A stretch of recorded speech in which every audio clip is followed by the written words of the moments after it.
ಅವ್ರ ಡ್ರೈವರು. ಹಿಂಗೆ ನಾನು ಹಳ್ಳಿ ಪಳ್ಳಿಗೆಲ್ಲ ಬಂದಾಗ ಈ ಥರ ನನಗೆ ತುಂಬ ಇಂಟ್ರೆಸ್ಟ್, ಗಿಡ ಮೂಲಿಕೆಗಳ ಬಗ್ಗೆ ತಿಳ್ಕೊಬೇಕು ಅಂತ. ಆನಂದ ನೋಡಿ ಗೆಳೆಯರೆ, ಹಸಿರಿನ ಮಧ್ಯದಲ್ಲಿದ್ದೀನಿ. ಭಾಳ ಸುಂದರವಾಗಿ ಕಾಣ್ತಾ ಇದೆ ನಿಸರ್ಗ. ಅಲ್ಲಲ್ಲಿ ತೆಂಗಿನ ಮರಗಳು, ಅಡಿಕೆ ಮರಗಳು, ಅದರ ಮಧ್ಯೆ ನಮ್ಮಣ್ಣ. ಅಣ್ಣ ಹೆಸರೇನಂದ್ರೆ ದೇವರಾಜೇ ಗೌಡ್ರು, ಒಳ್ಳೆ ಅಣ್ಣ. ಈಗ ನೋಡಿ ನನಗೆ ಎಳ್ನೀರು ಕುಡಿಸ್ತಾ ಇದ್ದಾರೆ. ಇನ್ನು ನಾನಾ ರೀತಿಯ ಅವ್ರ ಹತ್ರ ಗಿಡ ಮೂಲಿಕೆಗಳಿದೆ. ಆದರೆ ನಾವು ಇಲ್ಲಿ ಚನ್ನರಾಯಪಟ್ಟಣದಿಂದ ಎಷ್ಟು ಕಿಲೋಮೀಟ್ರ್ ಇದೆ ಅಣ್ಣ? 8 ಕಿಲೋಮೀಟ್ರ್. ಚನ್ನರಾಯಪಟ್ಟಣದಿಂದ 8 ಕಿಲೋಮೀಟ್ರು. ಬಾಗೂರು ಸುರಂಗ ಗೊಲ್ಲರ ಹೊಸಳ್ಳಿ ಅನ್ನೋ ಊರಲ್ಲಿ ಅಣ್ಣ ಸಿಗ್ತಾರೆ. ದಯವಿಟ್ಟು ಯಾರಿಗೆ ಕಾಮಾಲೆ ರೋಗ ಇರುತ್ತೋ ಅವರು ಬಂದು ಇವ್ರನ್ನ ಕಾಂಟ್ಯಾಕ್ಟ್ ಮಾಡ್ತು ಅಂದರೆ 24 ದಿನದಲ್ಲಿ 2 ಟೈಮ್ ಔಷಧಿ ಕೊಡ್ತಾರೆ. ಮತ್ತು ಪಥ್ಯ ಇರಬೇಕು, ಮಾಂಸಾಹಾರ ಸೇವಿಸಾಗಿಲ್ಲ, ನಿಮಗೆ ಫುಲ್ ಗುಣಮುಖ ಆಗುತ್ತೆ. ಸುಮಾರು 100 ಜನಕ್ಕೆ ಇವರು ಗುಣ ಮಾಡಿದ್ದಾರೆ. ಉದಾಹರಣೆಗೆ ಡಾಕ್ಟ್ರು ಸಹ ಬಂದು ಗುಣ ಆಗಿದೆ ಅಂತ ಹೇಳ್ತಾ ಇದ್ದಾರೆ. ಅವ್ರ ನಂಬರ್ ನಾನು ಕೊನೆಯಲ್ಲಿ ಹಾಕ್ತೀನಿ. ತಿಳ್ಕೊಂಡು ದಯವಿಟ್ಟು ಅಣ್ಣನ ಹತ್ರ ಬಂದು ತಮ್ಮ ರೋಗವನ್ನು ಗುಣ ಮಾಡಿಕೊಂಡು 106 ವರ್ಷ ಚೆನ್ನಾಗಿ ಬದುಕಿರಿ.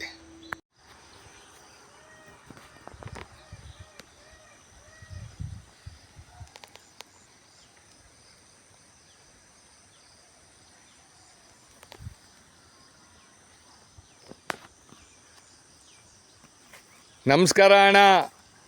ನಮಸ್ತೆ. ನಿಮ್ಮ ಗೊಲ್ಲರ ಹೊಸಳ್ಳಿಗೆ ಬಂದು ಭಾಳ ಖುಷಿ ಆಯಿತು. ನಿಮಗೆ ನಾನಾ ರೀತಿ ಗಿಡ ಮೂಲಿಕೆಗಳ ಬಗ್ಗೆ ಮಾಹಿತಿ ಇದೆ ಅಂತ ನಮ್ಮ ತಾತ ಹೇಳಿದ್ರು. ಹಾಗಾಗಿ ನಿಮಗೆ ಗೊತ್ತಿರೋ ಒಂದು ವಿಷಯವನ್ನು ದಯವಿಟ್ಟು ಜನಸಾಮಾನ್ಯರಿಗೆ ತಿಳಿಸಿ ಆರೋಗ್ಯ ದೃಷ್ಟಿಲಿ ಅವರೆಲ್ಲರೂ ಚೆನ್ನಾಗಿರೋಲ್ಲಿ ಅಂತ ನಾವು ದೇವ್ರನ್ನ ಹಾರೈಸೋಣ.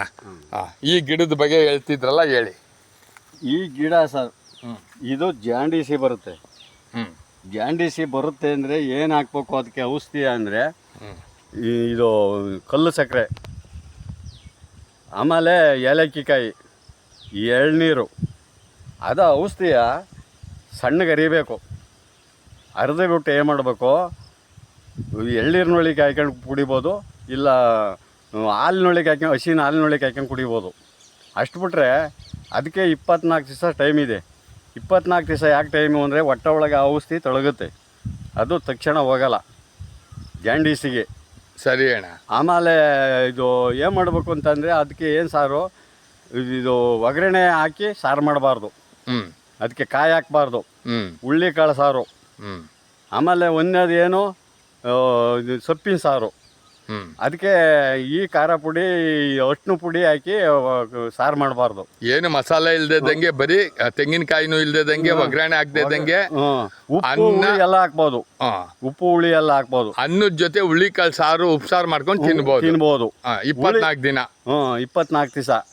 24 ದಿವಸ ಕಳೆದ್ಮೇಲೆ 12 ದಿವಸಕ್ಕೆ ಒಂದು ದಿವಸ ಕುಡಿಬೇಕು. ಅಲ್ಲಿ ಗಂಟ ಸ್ನಾನ ಮಾಡಬಾರ್ದು. 12 ದಿವಸ. 12 ದಿವಸ ಆದಮೇಲೆ ಒಂದು ಸರಿ 12 ದಿವಸ ಕಳೆದ್ಮೇಲೆ 20 ದಿವಸಕ್ಕೆ ಒಟ್ಟಿನಲ್ಲಿ ಸ್ನಾನ ಮಾಡಿಬಿಟ್ಟು 12 ದಿವಸ ಸ್ನಾನ ಮಾಡಿಬಿಟ್ಟು 20 ದಿವಸಕ್ಕೆ ಒಂದು ಔಷಧಿ ಅದು ಇನ್ನೊಂದು ಸರಿ ಕುಡಿದ್ಬಿಟ್ರೆ ಇನ್ನು ಹೊಟ್ಟೆ ಒಳಗೆ ಇರೋದೆಲ್ಲವ ಕ್ಲೀನಾಗಿ ಹೋಗುತ್ತೆ. ಇದರಿಂದ ಅಡ್ಡ ಪರಿಣಾಮ ಏನಾದರೂ ಆಗುತ್ತಾ ಅಣ್ಣ? ಆಗುತ್ತೆ ಅಂತಂದರೆ ಅದಕ್ಕೆ ಶೀತಾಂಶದ ಪದಾರ್ಥ ತಿನ್ನಂಗಿಲ್ಲ. ಏನು ಅವರೆಕಾಳು ಸಾರು, ಇನ್ನು ಶೀತದ್ದು ಯಾವುದೈತೆ ಸೋರೆಕಾಯಿ, ಆಮೇಲೆ ಅದು ಬಿಟ್ರೆ ಒಟ್ಟಿನಲ್ಲಿ ಇನ್ನು ಕೆಲವು ಪದಾರ್ಥಗಳು ಶೀತಾಂಶದ್ದು ಅದಕ್ಕೆ ಸೇರಾಕೊಡ್ದು. ಜಾಂಡೀಸಿ ಮಾತ್ರವ. ಇದು ಈ ಗಿಡದ ಹೆಸರು ಏನಂದ್ರೆ ಉಗುಣಿ ಎಂಬು ಅಂತ. ನೋಡಿ ಗೆಳೆಯರೆ, ಈ ಗಿಡ ಇದು ಗಿಂಡಿದ್ರೆ ಹಾಲು ಉತ್ಪತ್ತಿ ಆಗುತ್ತೆ. ಯಾರಿಗಾರ ಪರಿಚಯ ಇದ್ರೆ ನೋಡಿ. ಈ ಗಿಡದ ಹೆಸರು ಏನಂದ್ರೆ ಉಗುಣಿ ಎಂಬು ಅಂತ ಅದ್ರ ಹೆಸರು. ಅದೊಂದೇ ಹೆಸರಾ? ಅದೊಂದೇ ಹೆಸರು. ಸರಿ, ತುಂಬ ಧನ್ಯವಾದಗಳು. ಮುಂದಿನ ವಿಡಿಯೋದಲ್ಲಿ ಬೇರೆ ಗಿಡದ ಬಗ್ಗೆ ಮಾತಾಡೋಣ ಅಣ್ಣವ್ರೆ.